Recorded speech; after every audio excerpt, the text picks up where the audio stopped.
Good morning, everybody. It's an episode of Lisa's Commute, where I lend my New York take on my life in Miami. And there's something that is applicable to everybody, no matter where you live, and that is gentlemanly manners and ladylike behavior. And if you notice, I'm not driving. Woohoo! I'm being driven by a gentleman who agreed to drive me to work because my car is being looked at. Anyway, here he is. I'm going to introduce you to him. Dun, dun, dun, dun. His name is Alex Giassa, and he goes by The Perfect Gentleman. The Perfect Gent. TPG. You can find the page, The Perfect Gent, The Perfect Gentleman, on Facebook, and like it and get insights and tips and great discussion about being a modern gentleman in today's crazy society. So today I am going to interview the gent about his take on what women can do to help guys dig deep and break out their inner gentleman. Because, right, you have faith that all guys have that inner gent inside. You believe it? Yes, I do. But first of all, Lisa, let me thank you for being in my own car at this wonderful studio. So you're welcome. Do you feel safer when I'm driving? Yes. Okay, fantastic. Am I blocking mirrors? Am I good? You're good. You're good. Thank you. So yes, I do truly believe, just like everyone has will and grit and strength and all those other characteristics that we have, just to different degrees. It varies. But yes, we all, as men, have these courtesies and these manners. You just have to think about utilizing them. You have to be conscious about it in the moment. So it's like a muscle, like a manners muscle that we all have, even ladies too, right? Yeah, everyone. Even pets. You train your dog to have manners. So everyone has manners. It's applicable to everybody, yes. So then what happens with people who are like, oh, the day of the gentleman is gone, and, you know, women don't need men to hold doors for them anymore, and, you know, women don't even care about those things anymore. They don't want to be treated that way. They want to be treated like an equal. So what is that? I think it's BS, personally. Well, I like being treated like a lady. I love that. But let's be realistic. Nobody ever needs something done for them. They should be able to do almost everything for themselves. You know, we're capable. If you have the physical ability, if you have the mental ability, you should be able to open your own door, sure. But it's not the fact that you can or can't. It's the fact that somebody's willing to do it for you as a gesture. Because, yeah, it's historical, all right? So some people don't like that, but it is. But it's also within nature. It's kind of like helping out, but it's also, in a sense, a man doing something for a woman, regardless of age, guys. Don't just do it for the hot chicks. You do it for the old ladies, too. You gotta do it for the old ladies. I would think that guys would be more inclined to do it for the older ladies, and then the young ones are like, screw you, I just want to have sex with you. Like, yeah. I don't need to impress you. Well, there's like an attitude like that. Like, guys don't feel like they need to impress women. But there are a lot of older women who, you know, like a little santigotes, as we call them in the old country. You know, you need to help a woman across the street. You know, hey, but that's my point. Like, men already know that. Men look at women and they say, she's an old lady, she's like my mother, my grandmother, I'm going to help her across the street. But they don't. That's the thing. How many times they do? I think they're more likely to do that than help somebody my age. Look, you know what? Everyone's caught up in their own little world. And what you need to do is step out of that world, take off those stupid little headsets. You're listening to that same fucking song over and over again. I'm sorry. Awesome. That really irks me. But that's one thing that really irks me. Is people are out of tune. Yeah, you're jogging fine. I understand. You're not going to stop. Well, you could stop. But, you know, you got your headset on. But, you know, live life. You know, be there in the moment. And if you see somebody that needs some help, man or woman, child, it doesn't matter. Even someone who's stopped on the side of the street who needs some help, stop. Help them. Okay, but that's just being a good person. What I'm talking about here... That's manners, too. That's etiquette. That's everything. Okay, but what I'm talking about here courtesy is gentlemanly behavior to impress women on dates, to get women interested in you. It's like men don't care. They don't care. Okay. I don't need to impress her. What do I have to impress her? Because you're a man. Okay, but you shouldn't be doing it with that intent. If you do it with that intent already, you're falling behind. You're not doing it genuinely. If you're doing it genuinely every day, then it's obvious that it's genuine for that woman. Women can see through it. So can men. Men know when they're doing it in a way to kind of say, hey, I just want to impress her. And then once I've impressed her, whatever. Then he's like scratching his ass and farting in front of her. Well, he's probably going to do that anyway, but at least he can do it while holding the door. Okay, so this brings me to the next question. Scratching your ass and farting? Yes. Is it gentlemanly? Is it not? How do you navigate that in a relationship? How soon is too soon for the fart? Well, look, they're bodily functions that just happen sometimes, and you can't always avoid them. So the first thing you want to do is excuse yourself. Okay? So if one squeaks out, because it does sometimes, you know, as long as you don't get a Dutch oven or anything like that, then you excuse yourself.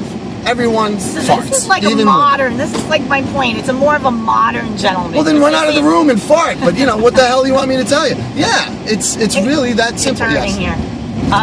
So it's more of like modern times call for modern manners. And what can ladies do to help guys like tap into their inner gent? What can they do? Well, I mean, part of it is what do women look for in men? Usually they look for someone like their fathers, is what everyone's told.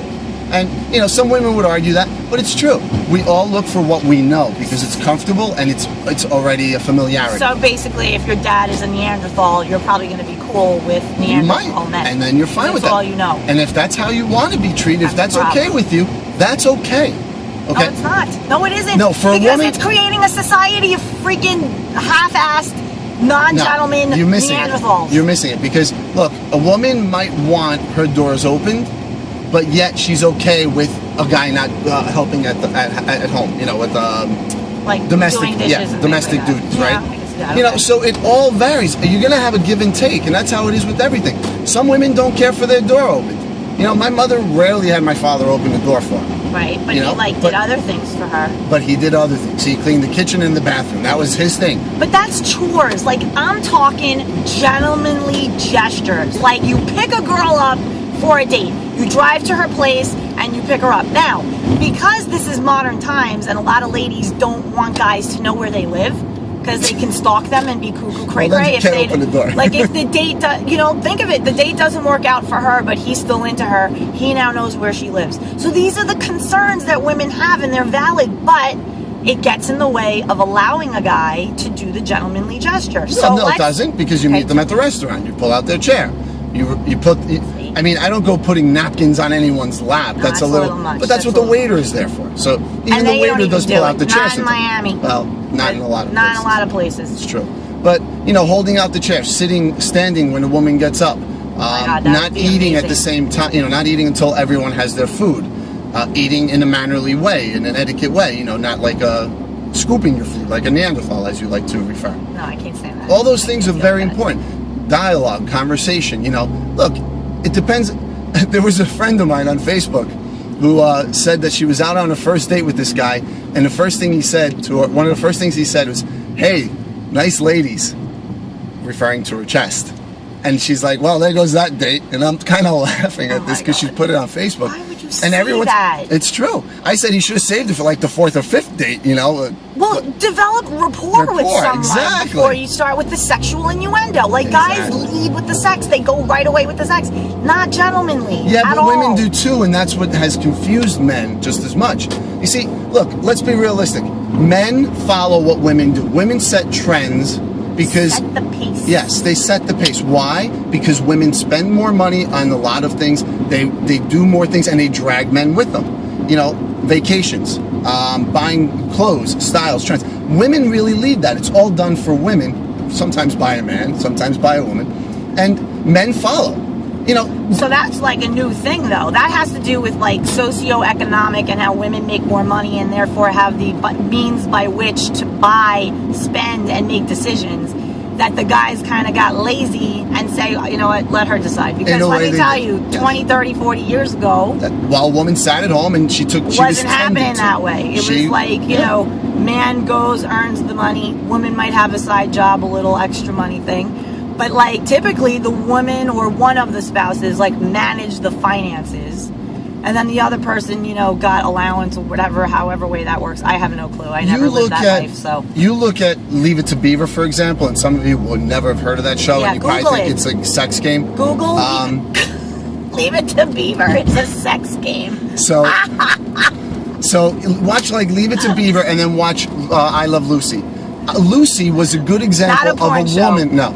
Lucy was a good example of a woman coming out of that shell. You know, she was. That was a while ago. It was, and yet look at her. She was always trying to work. She was always trying to do some crazy things. She was always trying to be in the show. She wanted to be famous. But even when she wasn't, remember the Candy episode? Oh, I love that. You know, those are the kind of things that she was really that kind of woman at that time. But women, today have, the socioeconomic they're making money. This is what makes guys confused. No, they're it like, doesn't. she makes more money than me. Why am I holding her door? Because, look, independence has nothing to do with courtesy. They are two separate things. That's a tweet. It's kind of like... Independence has nothing to do with courtesy. Tweet that right now. It's kind of like black and white. They're two different parts of the spectrum. Independence and courtesy are not... mutually exclusive. Exclusive of each other. Thank you. They work together. Everything works together. Well, not everything. No, but I think it's just confusing. A lot of guys are just... Okay, so tips. We always like to give some tips. So if you're a guy... and you want to get into your gentlemanly mojo and bring that out, because women dig it. They do. What's like 3 things that a guy can do today after watching this video to be like, you know what? I'm going to tap into my inner gent and I'm going to make the ladies swoon. What would you say? Well, I would first of all consider, if you eat like a Neanderthal, you might want to take some classes on eating properly. And if you don't have the means to sit in a class, an etiquette class on dining, you can actually look on the internet. There's a lot about that. Or they could hit you up and you could do a dining clinic, which is a very cool service, by the way, that he offers. You get in touch with you at TP, the Perfect Gentleman on Facebook. You just look it up. Yeah, you can reach out and find Alex, and he'll just literally have a fun night out with some boys where he'll, you know... And women. Women eat like Neanderthals too. Or women Don't too. excuse the women from that. I've seen it. women who eat like never mind. Yeah. What about it? Jeez, I almost passed. All right, so that's a good tip. What other tip do you have? Tip number 2 is watch black and white movies. That's where I learned. Oh wow, really? I mean, other than my Uncle Robert, who to me is the epitome of a gentleman. So you need a mentor, is what you're saying. In a sense, you do. Maybe like James Bond. He's got some swag. James Bond is a good example. But he's always doing it for the ulterior motive. Well, he doesn't do it for the ulterior motive. No, he's doing it. No, because he does it because he does. That's notice, him. even when he introduces himself, he's like Bond, James Bond. No, he doesn't do it for the ulterior motive. It just happens to be he's James Bond, so he gets laid anyway. So yeah. Yeah, no, the getting laid is the bonus, but the being the gentleman is just a lifestyle. Yeah. It's just the way you want to live. James Bond is also a good example, but seriously, I learned a lot from my Uncle Robert, which he's not available to you all, and black and white movies, without a doubt. You look back in old movies and you see a lot more than you ever see today, as far as gentlemanly courtesies and things that men. All right, you can YouTube that, I think. Yeah, or find a mannered mentor. Yep. And guy with number 3, I can be your mannered mentor. There you go. You can give me a call. I can help you with all those aspects. And then remember, it's not about the money, honey. You could have all the money in the bank and be eating food like and not have manners, and has nothing to do with that. You can't buy that stuff. But you can afford a session with the gent, and you can break it down. Everything from style, clothing, breaking your pants, where the sleeve hits your wrist, like the whole scene. He's like the guy. He's like, and also how to just carry yourself in a gentlemanly way so that you make the ladies swoon. And you know, just you do better at work, you do better in life. People start looking at you like a credible person because you're like, whoa, like this guy carries himself like a gentleman. See, that was a courtesy. I didn't have to let him go, but I did.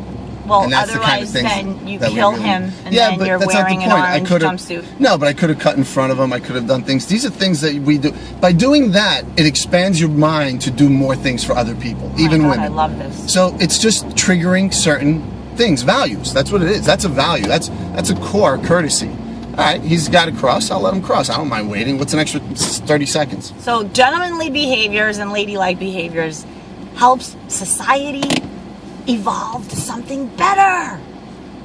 And it's something that anybody can do every day in their circle to contribute to the world. Yes, if you do it within your circle, it'll ripple out.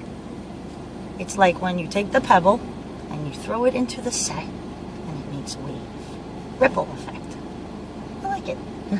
All right, Gent, you've been a great guest. Thanks so much. Actually, I'm a guest in your ride today. In my studio. In your mobile studio, yes. So thank you for being a gentleman and offering to take me to work. Anytime. Have a great day, everybody.